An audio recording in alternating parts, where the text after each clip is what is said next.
we'll be anxious to see how much, does it continue to rally for the next 5 weeks. If so, it'll be a heck of an end of the year. The good year is going to be even better. Yeah, the good year is going to turn out great. Yeah. All thoughts and opinions shared in this recording belong to the participants. This podcast is meant to inform and educate and should not be seen as solicitation or endorsement for business. Welcome to the Market Moment. This is Matt Walters here with John Martfeld and Lee Mackey. Good morning, guys. And today we're going to talk about Thanksgiving. So Thanksgiving week. We've got to see all the family. I'm dieting now so I can gorge on Thursday. Talking about Thanksgiving, so the cost of things. So we've talked a lot about inflation over the last couple of years, right? It's been a hot topic. Everybody's felt it. It's been a horrible experience. But how has that impacted your average Thanksgiving meal over time, and how has the cost of Thanksgiving changed? So real quick, and then I'll hand it off to you guys. But one thing I came across was, so this just goes back to 2005. So it's not like old, but it does go to show you how much has changed in the last almost 20 years. So going back to 2005, this is from, I don't even know what the source is, but it's probably super reliable. But going back to 2005, the average cost of Thanksgiving meal was like $37. Okay. It peaked according to this. Oh no, this is the American Farm Bureau Federation Thanksgiving Meal Basket Survey. So that sounds legit. Super legit. Okay. Yeah. So 2005 was like $38.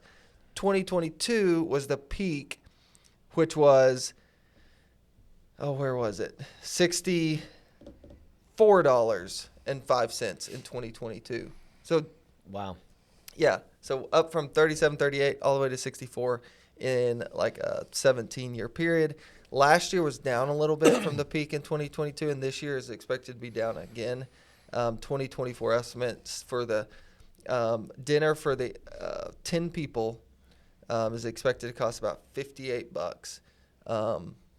I assure you ours is going to cost more than that. I don't know where they get these stats from. My turkey costs more than that. I know. I don't know where they get these stats from. Well, so one of the things was, so here's what's up and down from last year. 3 pounds of sweet potatoes cost you $2.93. Oh, that's not bad. All right. Gallon of whole milk, $3.21, and these are all down. 16-pound turkey is down 6.1% from last year. It should cost you about $25.67. 2 frozen pie crusts. If you're not making homemade pie crust, if you're buying, then it's not really. We need to have a conversation. Yeah, it's not really Thanksgiving. So anyway, so a lot of things actually down over the last year or two, which is great. Yeah, that's the preferred direction. Yeah, that's a great sign. We talk about inflation all the time. That makes you feel good that we can say, hey, at least something is less expensive than the peak of inflation or peak of costs. Because then the next day they go shopping and it's going to be like 10x. I know. But that's interesting. I would not have guessed that. No, I wouldn't have either. That's a big. 2005 like $37. To feed a party of 10. Yeah, it doesn't make sense, but turkey is my least favorite thing. It's probably cheaper than beef and, I guess even buy chicken. So I could see I guess I can buy that. There's sometimes I wouldn't pay $36 for a year's supply of Thanksgiving dinner. Yeah. So what do you attribute it to? The cost being down? I guess inflation's starting to, we were hitting the peak of it in 2022, 2023, and the signs of it coming down are there. I guess that's Bidenomics finally working. Yeah. There you go. That was a joke. Yeah. Sorry.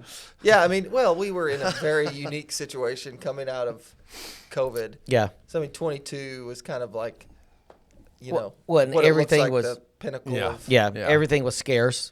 It seemed like it. Yeah. Yeah. Interesting. So Turkey's much as better. because from 2021, and I'm like eyeballing this bar graph here. Yeah. So it's like from 2021, it was like $53, $54, and then in 22 it jumped all the way up to, 60 whatever I said, 64. Yeah. So there was a big jump, and so I think it's normal for it to come back down, and then kind of normalize after that. So yeah, but it is. Long story short, it is not cheap. I'm gonna holler at Susan after this and tell her that I Keep the expect budget. her around $40 because that's what it should cost. Exactly. I mean, she should be able to keep the budget down. $58.08 for 10 people. There you go. So we're having 8, so we should come in much lesser. Yeah, at least 57. Much lesser. So what is that? So what's the? We know John doesn't like turkey. What's the go-to item for you on food wise? Turkey. Is it? You like that? It's Thanksgiving. So my parents owned a restaurant, Prairie Creek Hickory House years ago, and we catered Thanksgiving dinner for the entire 25 years, and it was my least favorite holiday because my dad would make turkeys I'm not kidding, like thousands of turkeys, and I had to mash the potatoes. I had to peel potatoes. So by the time it got time for y'all to eat, buckets of potatoes, and I mean, so I'm like, ugh, John and Kathy are gonna have like chicken fajitas. I would have Mickey D's. I would have McDonald's over Thanksgiving dinner. So by the time it got time for y'all to eat, you're like, I'm over it. I'm over it. Yeah. I was over it all the time, and I mean, trust you. You're in a kitchen, and and my dad catered all these big companies, all that stuff. It was constant for a month of just smelling. Okay, turkey let's not ruin my Thanksgiving. So, sorry. Let's move on because I don't think we can keep talking about that for I have a much very longer. dark past.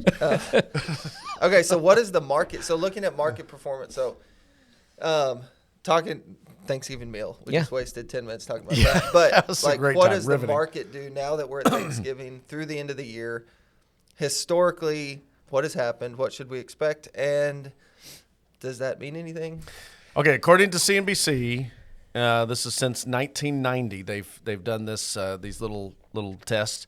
78% of the time since 1990, the market has done well. Yeah. After Thanksgiving through the end of the year, 78% of the time. And that's where we get the term Santa Claus rally. Yep. And Russell 2000, which I thought was interesting, is by far the best performing sector during that time. Up an average of 2.46% over that time, where the Dow is up 1.93, S&P's up 1.77, Nasdaq's up 1.66, all up, all positive, but Russell 2000 leads the way, and this is since 1990. So, hey, yesterday was a sneaky good day in the Russell, and today it's up almost 1.5%. Yeah. We like the Russell. Yeah. We have one list. I like. John speaks for himself, not. We have one less week of trading, between Thanksgiving and Christmas or the end of the year. There's been some thought. Is that why it's good? No, I'm just saying that'll be interesting to see. I mean, it definitely affects retail sales. I was talking to a guy at Walmart yesterday, and they're rolling right now. Oh yeah. Target on the other hand, not so much. But Walmart is just kicking on all. Did I say Walmart? He said Walmart. Walmart. Okay. Of course, we're in the backyard of Walmart, and it's interesting when you talk to the guys that run the distribution centers. You can kind of get a gauge of how they're doing. Yeah. 2 or 3 years ago, inventory sat for a while. Yep. This year, as quick as they get it in, it's going out. But a week less of shopping, if you will, even though, Black Friday has probably lost a little bit of its luster because, we've been having Black Friday 1st of November since Halloween. So early. And there's been some talk about whether or not some of the Santa Claus rally has been pulled forward since the election. Sure. So we'll be anxious to see how much, does it continue to rally for the next 5 weeks? If so, it'll be a heck of an end of the year. The good year is going to be even better. Yeah, the good year is going to turn out great. Yeah. Yeah. Thoughts? I don't have any. You don't have any. You're thoughtless. He is simply the MC. This kind of stuff. This kind of stuff's interesting. Like, what has the market done historically between Thanksgiving? But it means nothing. It does not mean anything. Don't ever hear us say anything of like, hey, this is the average return and historical returns from this period to this period, and so you take action on that. Yeah. It's interesting cool information, but it's all at the same time kind of meaningless. We're just in this weird time right now. I mean, this time a year ago, you'd have never thought 24 would have had this kind of performance. There was 100%, there was literally nothing indicating high double-digit returns on all the indices. Valuations have been stretched this year, right? Sure. I mean, earnings have held up, but like the growth in the market has been from valuations, not earnings growth. Correct. So that's fine, and that can go on for a while, but it's not sustainable forever, right? We either have to start seeing a little bit more earnings growth. You can't just get, multiple expansion and valuation growth indefinitely. Correct. No doubt. Year after year after year. So I will say, I on the seminars we do, here at Mach 1, I have a slide that comes up and it shows the top 20 analysts for, each year, and they give their prognostication of the next year, right? And we have that up every time we do a thing, and we talk about it because it's such a wide difference between the lowest and the highest. It means basically that people have no idea. But anyway, I pulled that up, and nobody hit this target. The highest expectation return of the S&P was less than what the S&P has done. Out of 20 analysts, right, the most bullish was not as bullish as this market has actually been. I think it was it interesting. Is it Deutsche Bank? Is that how you say it? Is it Deutsche? Yeah, Deutsch. Deutsch. That's a weird word. They came out and said their price target for the end of next year was 7,000. Yeah, I mean, I've seen several. Yeah, which I'm like, interesting. That's another strong year. What you're going to have at some point, like you said, is earnings are going to have to begin to catch up to bring those multiple downs. Yeah. A way you do it is you lower corporate taxes. Yeah. So there are some things you can do to help it. There's a lot. I mean, this morning came out, Trump said 25% tariffs on Canadian and Mexican goods. Canada probably woke up not knowing what to think. They're like, who ever picks on Canada? But what is he talking about? I mean, there's a lot with new administration coming in, the talk of tariffs, the market at all-time highs, valuations okay but stretched, right? It'll be interesting. I mean, there is a Trump and his administration, not that they have direct control over what the market does. They don't. But they've got to tread lightly. And, yes, they do. And just not do anything too extreme, I think, for, the market to I think the Fed is going to have a part of this too. And I only thing, like, here's the Debbie Downer of the group, right? Oh, poor Debbie that gets put with the Debbie Downer stuff. Yeah. Let's call it Chuck. Let's call Chuck Downer. I'm the Chuck Downer. We'll change the name. We're a new thing just here. Use your normal name. Oh, John Downer. Yeah, I guess you own this. John Downer. If inflation creeps back in, right? And we just talked about Thanksgiving dinners being cheaper than they were a year ago and 5 years ago, so or 2 years ago. If inflation does creep back up and the Fed has to make tougher decisions, like do they continue lower rates, or if they can't at that point, that would be my biggest concern going into next year if that were to rear its head. Yeah. Other than that, I mean, things seem to be fairly good. Going back to 2008 financial crisis, or right before the financial crisis, stocks were stretched much further than they are today. Yeah. Right. So in that kind of thinking, it could go on longer. Oh, right? Sure. This run could go on, even if they're artificially stretched and it's not accurate to the price to the it's not, none of that stuff makes sense. It could go on for another year or two before you have a pullback. And there's been so much of this market that has not participated in this multi-year rally. Exactly. Namely, the Russell 2000. Small cap. Yeah. Which is why, hold on. That's why I love the Russell. Oh, I lied earlier. The Russell hadn't updated. It's not up today. Okay. Wow, Matt. But here I was talking about how much I loved Russell. Here I was going to try to pull up a chart real quick. So if you look at the Russell and the S&P 500 over the last, I haven't looked at this in like a week, so it'll be interesting to see how it's. You looking for the year, or are you looking for like the past? I was just 5 looking years? for like the past few months. Oh, so like gotcha. the Russell has outperformed the S&P 500 by like 3% over the last 3 months. Over the last 6 months, The Russell's up like 17%, and the S&P 500 is up 13%. Right. So we and if you go back even further, go 10 years. He has that little. Can you get that to 10 years or 5? Yeah, I mean, the S&P is crushed. Yeah, S&P's crushed. Right. That's what I'm saying. Like we've seen the S&P just run away from the small cap part of the market, but in the last 3-6 months, we've started to see this rotation. Not where the S&P 500 hasn't performed, but the small caps have finally started to see a little bit of momentum. So that is good. I don't know how we got on that topic, but any other parting thoughts or comments on random market data between Thanksgiving and Christmas?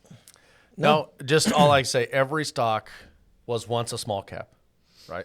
That's that's my big thought of the day. That's not true. Some of these, I guess some of these new IPOs, mega IPOs, they IPO it like a mega cap. Yeah, that's true. That's true. In today's time, but historically, most stocks. Gosh, right. Matt, you always have to correct me. Yeah. All right. Well, this was a little bit of a random podcast. Yeah, random podcast. Well, I'll Football, say Thanksgiving. All good. I'll say, in keeping with the theme of this week, we're thankful for our clients, thankful for our listeners. Yep. So thankful for each other. Thankful the Hogs won by 74 last night. That's right. Yeah, they were favored by 73.5. Not that we condone looking at that. They covered. No, we're a lot to be thankful for. Yeah, this time of year. Absolutely. Hogs are bowl bound football team. They are. Wow. So all right, all's good. Well, as Cowboys always, won. Oh, sorry. I'm trying to get us out of here. Okay, sorry. As always, we appreciate you guys listening and watching. And next week on the podcast, we will talk about more relevant information. But hope you guys have a great Thanksgiving, and we'll talk to you soon. The hosts of the Market Moment podcast are employees of Mach 1 Financial Group, LLC. Mach 1 is a registered investment advisor located in Rogers, Arkansas. Mach 1 may only transact business in those states in which the firm maintains a notice filing or has qualified for an exemption or exclusion from registration. A copy of Mach 1's current written disclosure brochure is available through the SEC website and available at disclosures.mach1fg.com. Thank you for listening to the Market Moment podcast.